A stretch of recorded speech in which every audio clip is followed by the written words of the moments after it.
මේ වීඩියෝ එකේ කතා කරන්න හදන්නේ මේ නිදිමත කියන කාරණාව ගැන. ඒ කියන්නේ මේ ගොඩක් වැඩ කරන කියන්නේ අර මානසික වශයෙන් මොකක් හරි වැඩක් කරන එකපත වෙහෙසවල කරනවට වඩා ඉගෙන ගන්නවා වෙන්න පුළුවන්. ඒ වගේ මොකක් හරි මේ ඔළුව වෙහෙසවල වැඩක් කරන්න තියෙන පිරිසකට තියෙන ලොකුම ප්‍රශ්නයක් තමයි මේ නිදිමත කියන එක සහ කියන ඕනකට වඩා නිදිමතයි තමන්ගේ වැඩේ කරගන්න බාධාවක් වෙන මට්ටමට නිදිමත තියෙනවා. එතකොට ඒක ගැන කතා කරන එකක් තමයි වීඩියෝ එකේ ප්‍රධාන වශයෙන් වෙන්නේ. එතකොට මේ අපි බලන්න හදන්නේ නිදිමත ගැන පොඩි අර විද්‍යාත්මක බෑග්ග්‍රවුන්ඩ් එක කතා කරලා අඩු කරගන්න මොනවද කරන්න පුළුවන් කියන විද්‍යාත්මක කාරණා ටික සහ ඊට අමතරව ප්‍රායෝගිකව අපිට කරන්න පුළුවන් දේවල් ටිකක් බලන එක තමයි කරන්නේ.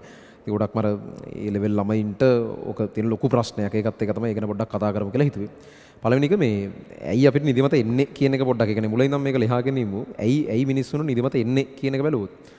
ඒක හේතුව මෙහෙමයි. දැන් මිනිස්සෙක් මේ නිින්ද කියන්නේ මොකද්ද කියලා කියනවනේ. දැන් මිනිස්සෙක් එක දිගට වැඩ කරගෙන යනකොට ඒ කාලෙත් එක්ක මේ කියන්නේ වැඩේට අපි ඒක ඇතුළේ ඉන්නවා, අපි මහන්සි වෙනවා. ඒකත් එක්ක අපිට තෙහෙට්ටු වෙනවා. ඒකත් එක්ක අපේ එන අවුට්පුට් එක, ඒ කියන්නේ අපි ඒ කරන වැඩේ තුලින් එළියට එන අවුට්පුට් එක එන්න අඩු වෙනවා. ඒ කියන්නේ අපේ කාර්යක්ෂමතාවය අඩු වෙනවා. උදාහරණයකට සමහරක් විට මේ පැය 4ක විතර වෙලාවක් වැඩ කරලා අන්තිමේට අවුට්පුට් එක අරගෙන බැලුවාම ඒක තමන් හොඳට ඒ කියන්නේ අර මං කියන නිදිමතේ වගේ පැය 4ක් වැඩ කරලා අන්තිමේට අවුට්පුට් එක බැලුවාම සමහරක් වෙලාවට තමන් නිදිමත නැති අර ප්‍රබෝධමත් වෙලාවක පැයකින් කරන වැඩ ටික තමයි අතන පැය 4ක් පුරාවට කරලා තියෙන්නේ.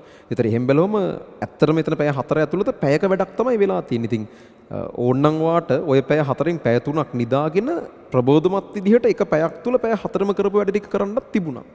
ඒ වගේ මේ හර පරිස්සමින් මේ බැලන්ස් කරන්න ඕන එකක් තමයි නිින්ද කියලා කියන්නේ. වැඩිපුර ගියත් ඒ පැත්තුනොත් තව ලෝනට වඩා අඩු වුණොත් අන්තිමේට අපි නිකන් වැඩි වෙලාවක් වැඩ කරා කියලා හිතාගෙන ඉන්නවා. අන්තිමට වෙලා තියෙන්නේ මේ සාපේක්ෂව සෑහෙන අඩු වැඩක්, තේරුමක් නැති වැඩක් වෙලා තියෙන්නේ වෙනවා. දැන් ඒ වගේ මේක පොඩ්ඩක් හරියට මැනේජ් කරගන්න ඕනේ. එහෙම නැත්නම් අර නිකන් ලොකු වෙලාවල් වැඩවලට දීලා තියෙනවා. අන්තිමේට ඇවිල්ලා තියෙන අවුට්පුට් එක අඩුයි, තේරුමක් නැහැ. ඒ කියන්නේ රිසල්ට් එකට ඒකෙන් වෙන බලපෑම අඩු වෙනවා. ඒ නිසා ඒක නැති කරගන්න නැත්නම් අඩු කරගන්න මොනවද කරන්න පුළුවන් කියන එක බලමු පොඩ්ඩක්. මුලින්ම මේ මිනිස්සෙකුට කොච්චර නිින්දක් ඕනද විසඳන්න කලින් ඒක පොඩ්ඩක් කල්පනා කරලා ඉන්නවනම් කොච්චර වගේ නිින්දක් ඕනද එක මිනිස්සෙකුට දවසකට. ඕක හරි සාපේක්ෂ කතන්දරයක්. ඒක නිකන් හරියට මිනිස්සෙක් දවසකට කොච්චරක් කන්න ඕනද ඇහුවා වගේ. කියන්නේ ඒක කෙනාගෙන් කෙනාට වෙනස් නේ. සමහරක් කෙනෙක් ඉන්න පුළුවන් චුට්ටක් කෑවම ඇති. තව කෙනෙකුට සෑහෙන ගොඩක් කන්න ඕන බඩ පිරෙන්න. ඒ වගේ තමයි නිින්දත්. සමහර කෙනෙකුට චුට්ටක් ඇති, සමහර කෙනෙකුට ගොඩක් ඕන. අර පොදුවේ නිකන් අදහසක් කියනවා නම් ඒක පැය 5-6 වගේ සීමාව ඉඳන් පැය 8-10 වගේ සීමාවට උනත් මිනිස්සෙක්ගේ ඇඟ අණුව යාගේ ඇදිලා තියෙන විදිහ, යාගේ ජානමය පසුබිම එක්ක යාගේ මේ අවශ්‍ය කරන නිින්දේ ප්‍රමාණය වෙනස් වෙන්න පුළුවන්. හැබැයි ඉතින් අර ඕන තරම් නිදා ගන්න හැමදාමත් බෑ. දැන් කියන්නේ සමහරක් කාලේ එනවනේ නොකා නොබී වැඩ කරන්න වෙන කාල. ඒක ඒ වෙලාවේ එහෙම කරේ නැත්නම් තව ගොඩක් කල් සමහරට කණ්ඩ බැරි වෙන්න ඉඩ තියෙනවා වගේ තත්ත්ව වෙනවනේ. අන්න ඒ වගේ වෙලාවට අපි නොකා නොබී හරි වැඩ කරනවනේ. අන්න එහෙම සිටුේෂන් එන්න පුළුවන්. නිදා ගන්න නැතුව නිදි මරාගෙන හරි කොහොම හරි නිින්ද ටිකක් අඩු කරලා හරි වැඩ කරන්න වෙන කාලෙ එන්න පුළුවන්. ඉතින් ඒ වගේ තත්ත්වයක තමයි ගොඩක් වෙලාවට විභාගේ ළඟ තියෙන ඒ ලෙවල් ළමයි ඉන්නේ. ඒක අතර මුල ඉඳන් පිළිවෙලට වැඩ කරගෙන ආපු ළමයෙක් නම් එහෙම ප්‍රශ්නයක් නැහැ. මුල ඉඳන් ගානකට වැඩ කරන ළමයෙකුට පැය 8ක් විතර නිදාගෙනත් ඒ ලෙවල් වල මෙඩිසින් ඉන්ජිනියරින් ගේමක් නැතුව යන්න පුළුවන්. හැබැයි මුල් කාලේ හරියට වැඩ ටික කරන්නේ නැතුව අන්තිමේට වැඩ ටික එකතු වෙලා ඒවත් කවර් කරගෙන අලුත් ඒවත් ඉගෙනගෙන යන ළමයෙකුට සමහරක් වෙලාවට අර හිතේ තියෙන තරම් නිදා ගන්න දෙන්න වෙලාව නැති වෙන්න පුළුවන්. ඉතින් ඒ වගේ ළමයින්ට තමයි ගොඩක් මේ ප්‍රශ්න තියෙන්නේ. එතකොට එහෙම වෙලාවල් වල සමහරක් වෙලාවට අර ප්‍රශස්ත අවශ්‍යයි කියන නිින්දම නොදී මොන හරි උපක්‍රම පාවිච්චි කරලා නිදිමත අඩු කරගෙන වැඩ කරගෙන යන්න සිද්ධ වෙනවා. ඉතින් එතකොට කොහොමද එහෙම කරන්න කියලා බලාගෙන යන්න අපි.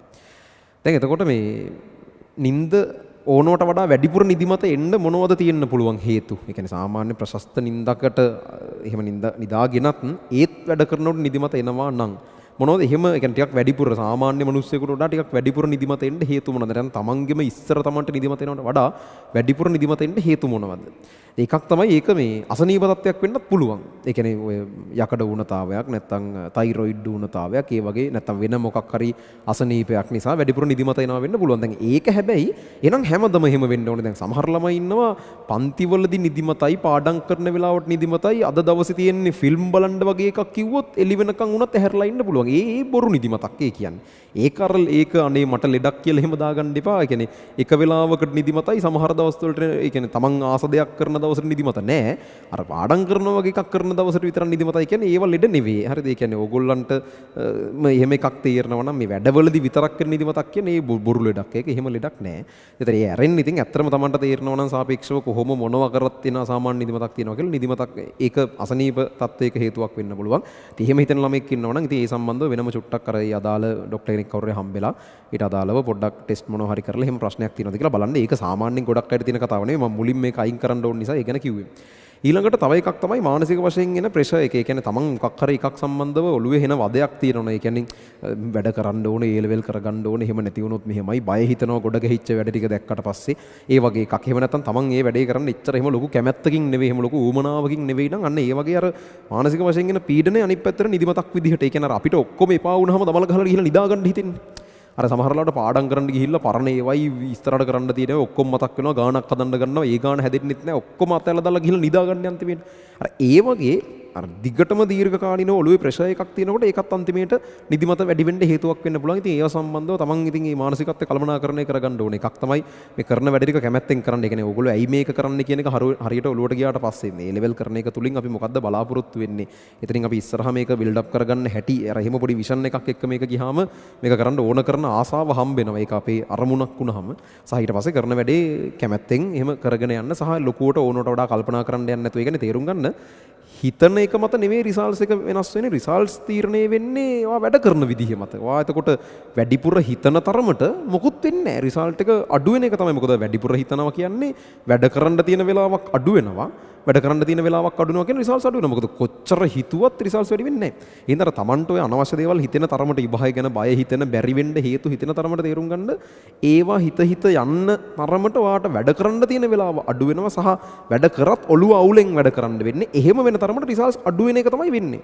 ඒතර ඔයා ඒ ගැන හිතන්න ගියොත් තමයි ඔය හිතන කාරණාව තෘප්ත වෙන්නේ. ඒ ගැන හිතන්නේ නැතුව වැඩ කරගෙන ගියොත් ඒ මොකුත් වෙන්නේ නැහැ. ඒ විදිහට පොඩ්ඩක් තමන්ගේ මානසිකත්වය කළමනාකරණය කරගන්න ඒකත් යම් තාක් දුරකට හේතුවක් වෙන්න පුළුවන් මේ මිනිස්සෙගේ නිදිමත වැඩි වෙන්න. ඊට වඩා ඇත්තටම ප්‍රධාන කාරණාව කායික වශයෙන් අපිට තියෙන මහන්සිය තෙහෙට්ටු. ඒ කියන්නේ ඇඟට ඕන කරන රෙස්ට් එකනේ නිින්ද කියන්නේ. ඉතින් අර ඇඟට ඕන කරන රෙස්ට් එක වැඩි වෙන තරමට නිින්ද වැඩි වෙන්න පුළුවන්.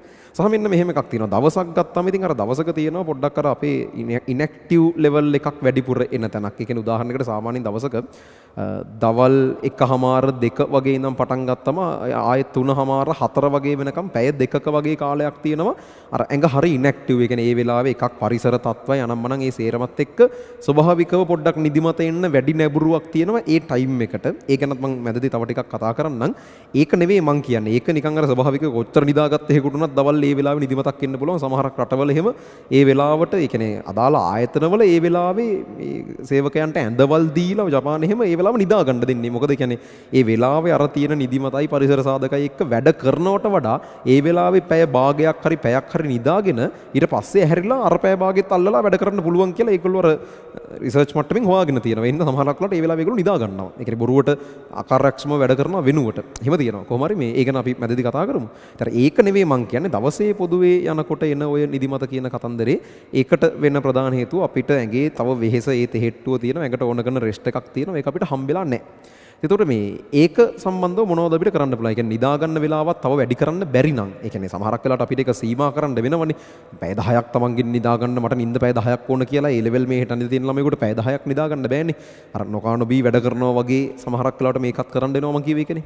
ඉතින් එතකොට මේ මෙහෙම දේවල් ටිකක් මම කියන්නම්. ඒ වගේ එකක් මැනේජ් කරගන්න අපිට කරන්න පුළුවන් උපක්‍රම ටිකක් මොනවද මේක අඩු කරගන්න නිදිමත ගතිය අඩු කරගන්න අපිට කරන්න පුළුවන් කියලා චුට්ටක් දේවල් කියන්නම්. එතකොට මේ ඒවා ටික ටික ඔයගොල්ලෝ මේ ටික ලියාගත්තත් කමක් නැහැ. පොඩ්ඩක් ලියාගෙන ඒවා එකින් එක තමන්ගේ චර්යාවට ඇප්ලයි කරගන්න සෑහෙන වෙනසක් තේරෙයි. ඒතර එකක් තමයි මේ තමන් දැන් යම් නිදා ගන්න පුළුවන් වෙලාවක් තියෙනවා. අපි හිතමු රැට ඔයා නිදා ගන්න පැය 4ක් හරි පැය 5ක් හරි 6ක් හරි කීයක් හරි දාගෙන තියෙනවා. ඒ වෙලාව හරි ෆික්ස්ඩ් වෙලාවක් කරගන්න. ඒ කියන්නේ හැමදාම රෑ මේ වෙලාවට නිදා ගන්නවා හැමදාම උදේ මේ වෙලාවට ඇහැරෙනවා. ඕක මුලදී හරි අමාරුයි. හැබැයි සති කීපයක් ඕක පුරුදු වුණාම අපේ ඇඟේ තියෙනවා ඉන්ටර්නල් ක්ලොක් කියලා එකක්. ඒ කියන්නේ අපේ ඇඟ ඇතුලේ තියෙන ඔරලෝසුවක් තියෙනවා. ඒක එළිය ඔරලෝසු කොහොම වැඩ කරත් අරක එක විදිහකට පුරුදු වෙනවා අපි කාලයක් එක වැඩක් කරගෙන යනකොට. ඉතින් ඒකේ ප්‍රතිඵලයක් විදිහට ඕක සති දෙක තුනක් ඇදගෙන ගියා නම් අමාරුවෙන් හරි එක වෙලාවට වෙලාවකට නිදා ගන්නවා එක වෙලාවක හැරෙනවා ඒ විදිහට අන්තිමේට එතනින් වාගේ ඇඟ ඒකට හුරු කරගත්තොත් ඒක මාර ලේසි වෙනවා ඉස්සරහට නිදා ගන්න එක හැරෙන එක. එතකොට අර දැන් සමහර ළමයින්ට හැරෙනවා කියන්නේ නිකම් ආයි මරනවා වගේ එකක් නේ නිදාගෙන හැරෙනවට වඩා මැරෙනවා හොඳයි වගේ ඉන්නවුන් ඉන්නවනේ. කියන්නේ එච්චරට අමාරු වෙන එකට ඉන්න අර ඒව හරියනවා ඔය කියන කතන්දරෙත් එක්ක. ඒතර ඒක එකක් සහ වැදගත්ම දේ නිින්දේ ක්වොන්ටිටි එකට වඩා ප්‍රමාණයට පැය ගන්නට වඩා ක්වොලිටි එක. දැන් කෑමම ආය උදාහරණයකට ගත්තොත් කන ප්‍රමාණයට වඩා කන දේවල් වල තියෙන පෝෂණ යන්නේ ඇත්තම කතන්දරේ තීරණය කරන්නේ. ඒ වගේ තමයි නිින්දේ ප්‍රමාණයට වඩා නිින්දේ ක්වොලිටි එක. ඒ කියන්නේ දැන් මෙහෙම සමහරු ඉන්නවා නිදාගන්නේ ලයිට් උත් දාගෙන ඇඳකත් නෙවෙයි එක්ක පුටුවේ හැමම නිින්ද යනවා මේසෙක නිදි. සමහරු ඒක හොඳයි කියලා හිතන් ඉන්නවා. එතකොට ඇහැරෙන්න ලේසියිනේ. මේසෙ නම් නිදාගත්තේ මැදදි කොහොම හරි ගැස්සිරලා හැරෙනවා. ඇඳේ නිදාගත්තම ඇහැරෙන්න අමාරුනේ. එහෙම එකක් තියෙනනේ. ඔහොම හිතාගෙන එහෙම නිදාගන්න ඉන්නවා. වැඩි කල් ඒ විදිහට වැඩ කරන්න හම්බෙන්නේ නැහැ කාර්යක්ෂමව.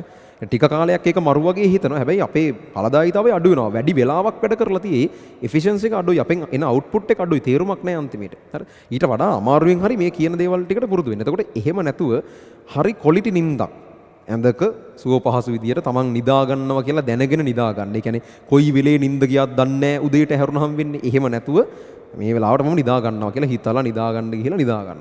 ඊට පස්සේ ලයිට් අනම්මනම් ඕෆ් කළා. මොකද මුළු රැයක් කෙලින් වෙනකන් ලයිට් දාලා තියනවා කියලා කියන්නේ ඇහැට යම් ආලෝක ප්‍රමාණයක් ඇහැ වැහිලා තිබුණත් ලයිට් එකක් දාලා තියද්දි අපිට ඒක දැනෙනවනේ. ඒකත් එක්ක ඇහැට අවශ්‍ය කරන ඒ අර රෙස්ට් එක හම්බෙන්නේ නැහැ. ඒක හම්බෙන එක අඩුයි. ඒ හින්දා මේ ලයිට්ස් ඕෆ් කරලා පිළිවෙලකට නිදා ගන්න කලින් ස්ක්‍රීන් ටයිම් අඩු කරලා. හරිද?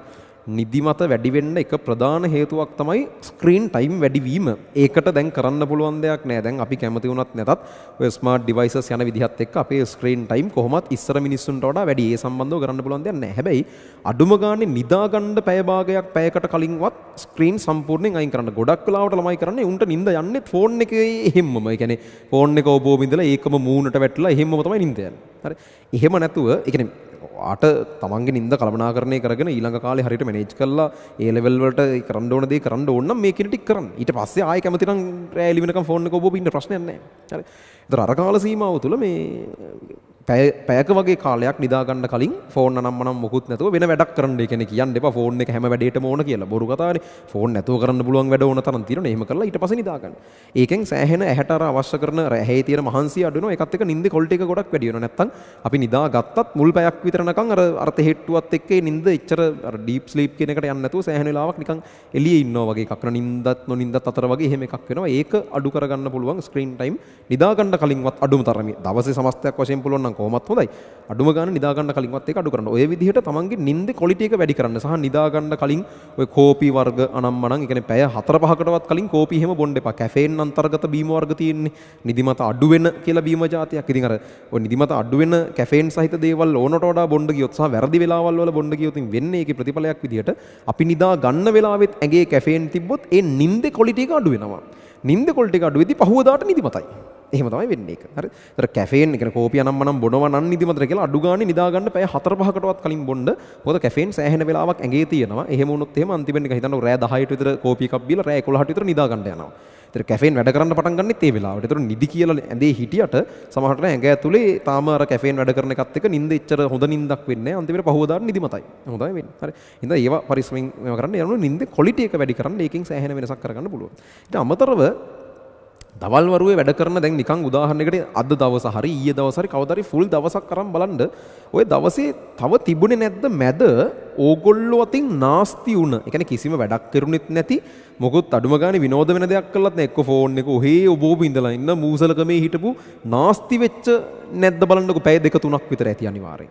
මම කියන්නේ ඒ ලෙවල් කාලේ හෝ මේ වැඩේට වා ફોකස් කරලා ඉන්න කාලේ ඒ වගේ නාස්ති වෙන වෙලාවල් නාස්ති කරන්නේ නැතුව අඩු ගානේ නිදා ගන්න හරි දාන්න. ඒ උදාහරණයක් හිතන්නකෝ දවල් වරුවේ වාට පැය 2ක් තියෙනවා ෆුල්ම නාස්තියක්.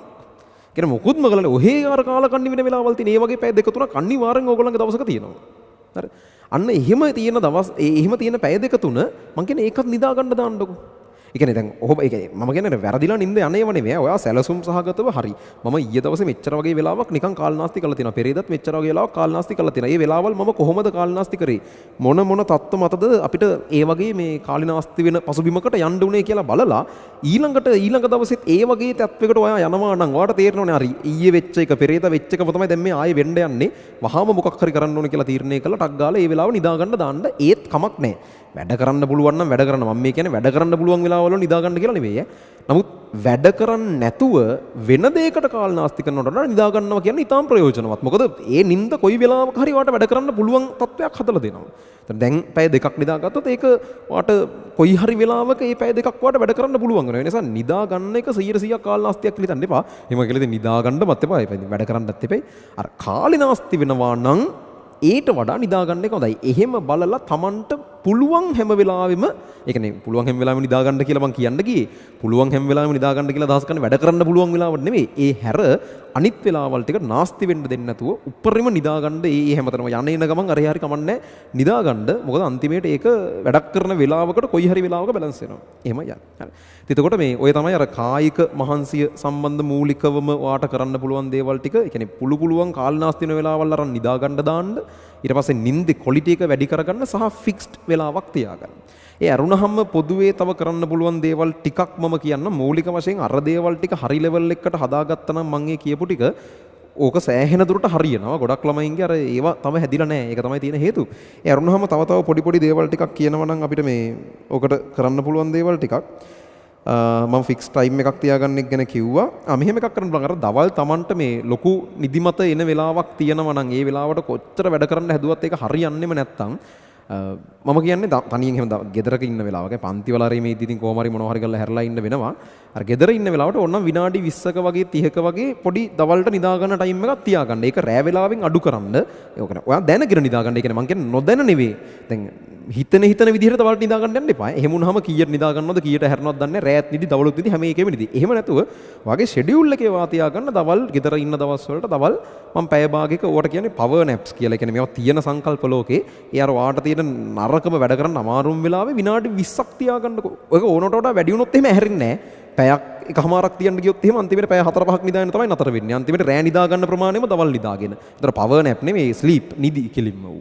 එහෙම නැතුව පොඩි විනාඩි 20ක හෝ 25ක පොඩි නිින්දක් දාන්න සෑහෙන්න. ඊට පස්සේ ආයෙ ෆ්‍රෙෂ් පිට වැඩ කරන්න යන්න පුළුවන්. නැගිටලා මූණ හොදගත්තා ෆ්‍රෙෂ් පිට වැඩ කරන්න ගියා. ඒක කරන්න පුළුවන් එකක්. අර දවල්ට අධිකව නිදිමත එනවා නම් ඒ වෙලාවේ නිකන් අර බොරුවට අර කියවනවා වගේ ඊවනට පේන්නේ නැහැ. ඔක්කොම ටික බොඳ වෙලා එහෙම ඉන්නවට වඩා මේ විදිහට වැඩ කරන්න යන එක හොඳයි.